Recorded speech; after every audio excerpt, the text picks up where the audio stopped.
We're the PanaFriends. 9 months ago, Panasonic came to us and asked us to design a digital wearable object that promotes friendship among young people. In 9 months, we've learned a ton about friendship, how it's developed, how it's maintained, and remembered. And here's a story that we learned. Meet Emily and Mary. They're best friends since they were little kids. They huddle together to gossip about cute boys. They never hesitated to nudge each other to perform practical jokes. And they went to prom together on a double date.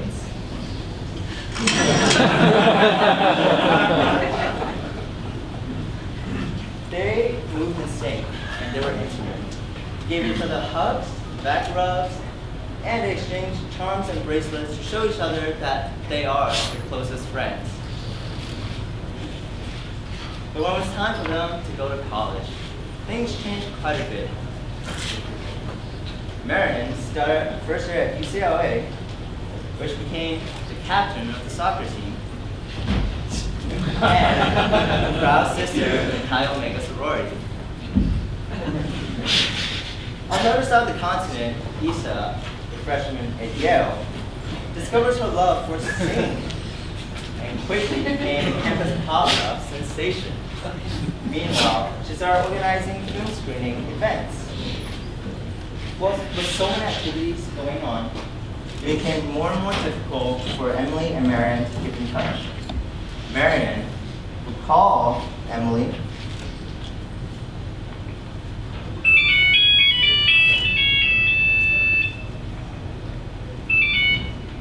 and yet Emily would be so busy and engulfed in her work that she would not hear any ring and thus miss a moment to connect with her friend. Well, she's going to have to email back, or Twitter, or send a text message, or online chat, and always there's a Facebook wall. In fact, Marion and Emily, they're digitally connected through sounds and words, but they still felt like they couldn't get through to each other the same way they used to when they were physically together. So in the summer, when they finally get to meet up, there's so many stories to share, but before any words, they gave each other the best hug they've had all year long. So what is it about being together that makes it special? I think the PanaFriend team has captured that essence and made a product that introduces a new way for friends to stay in touch. Thin bracelets.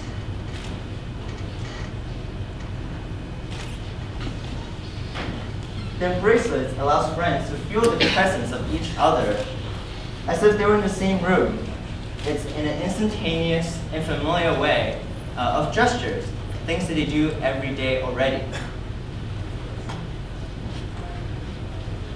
The bracelet is something that you input with your hands. It's very tactile and sent immediately to the other person, much like if you were to do it in person.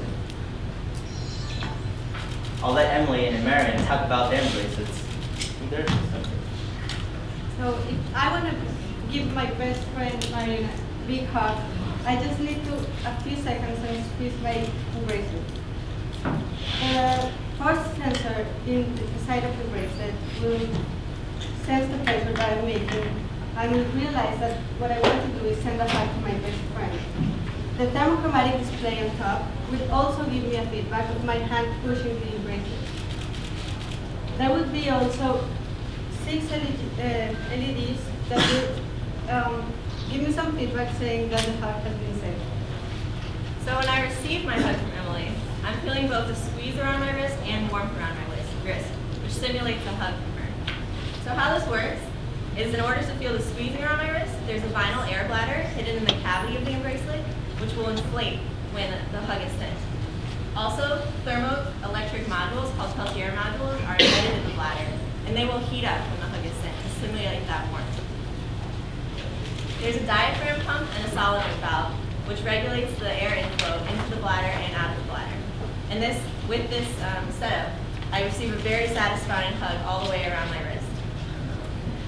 There's another thermoelectric module on the top of the bracelet, right here, which when I receive that hug, it heats up, and the thermoelectric paper on top will start to glow as the heat spreads across my bracelet. So this is how I have visual feedback, and I know that my hug has been received.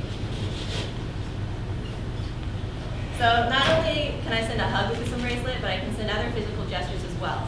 And basically, this bracelet can turn physical gestures into digital memes and output them on the other end. So if I wanted to send a nudge to Emily, I would simply push on my bracelet here and hold it down for 2 seconds until the LEDs on the inside would light up and turn green.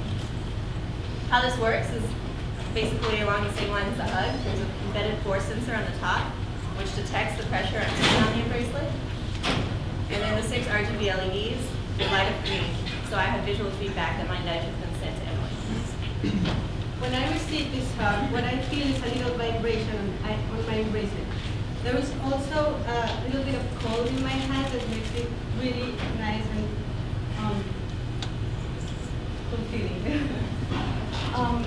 How this works is that there's an offset motor inside the bracelet, which provides the vibration.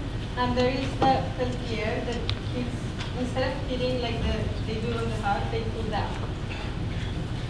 The thermosensitive paper also gives me digital feedback to say that a nudge has been received.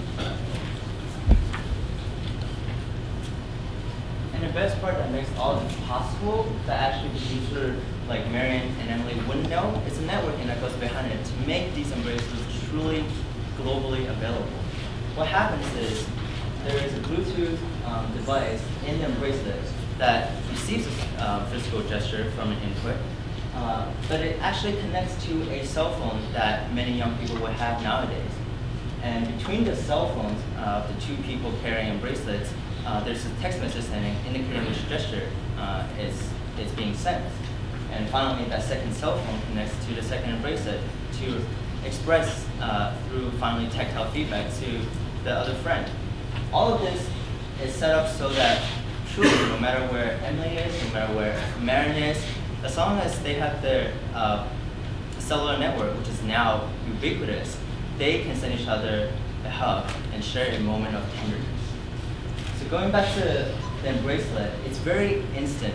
When we talk to so many people on campus and in high school, they always say, we write Facebook walls and we text message, and it's asynchronous. It's delayed gratification.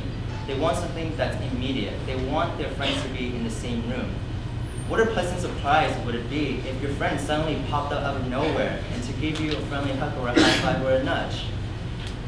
And when we looked at people's calendars, people schedule 6 to 9 meals with friends because meals is when they can sit down and truly spend time with each other. The bracelet is again very physical. It gives a different and a unique dimension to what we currently have. Beyond sounds, beyond words, there's something special that words and sounds can't convey, and that's in the touch of a friend. And as you can see, it's very easy. Nowadays, everyone is so busy, we never have the same moment of free time. Yet, we can simply wave a hand or squeeze the wrist, and there you go. You just sent a hug to your friend, and you just made his or her day. And in the end, what we realize is it's all about the close friends you have. It's not all those many friends or acquaintances you have. It's about those few that truly matter to you. And that's what the bracelets are for. It's for you to further deepen that connection and to overcome the distance, physical distance that happens between close friends. After all, a hug is the shortest distance between friends. So I invite you all to experience the bracelet. It's instant, it's physical, it's quick, and it allows you to connect to a close friend in ways that you were not able to experience before. Here's our whole PanaFriend team. Please come talk with us at our booth at EXPE, as well as our coaches and company liaisons. Thank you very much.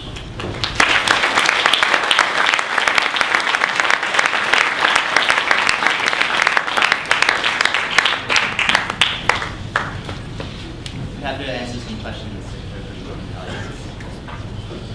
Yeah, I think this is a great example of how a very simple initial idea can then, as context, lead to many new purposes for communication can emerge. And I'm wondering, in your evaluation, did the people using it discover things that you are now able to communicate with each other? For example, I just sent you a message, and you might want to check your text messages. Most definitely, actually. During our testing phases, actually, we send out basic prototypes that allow us to send like basic vibrations. It's sort of like, I'm thinking of you kind of note. And what we found out is that young people really loved it. They developed their own lingo around it. They called it like a friendship buzz, which we totally did not anticipate. It shows how powerful these gestures are when people are trying to communicate things that they can't really put into words, but they could with their fingers, their hands. So in the future, I definitely think people would add their own meaning to the gesture that they convey, because a hug can mean one thing to one pair of friends, and totally different things between another pair of friends, and we allow that freedom. All the way in the back. The simple but basic question, does it work in between two guys? I mean, do you have like a method to give like a pat in the back? Or, you know what I'm saying, right? The language is a little bit different maybe in between two guys, right? Yeah, there's so many possibilities, because when you're talking about gesture, there's so many subtleties. And again, it goes back to whatever meaning you want to give to your gesture. So if it's a pound, like a fist, like a chest pump or something between you and your friend, then maybe that's what it means. And our Embrace is a platform for you to build those gestures.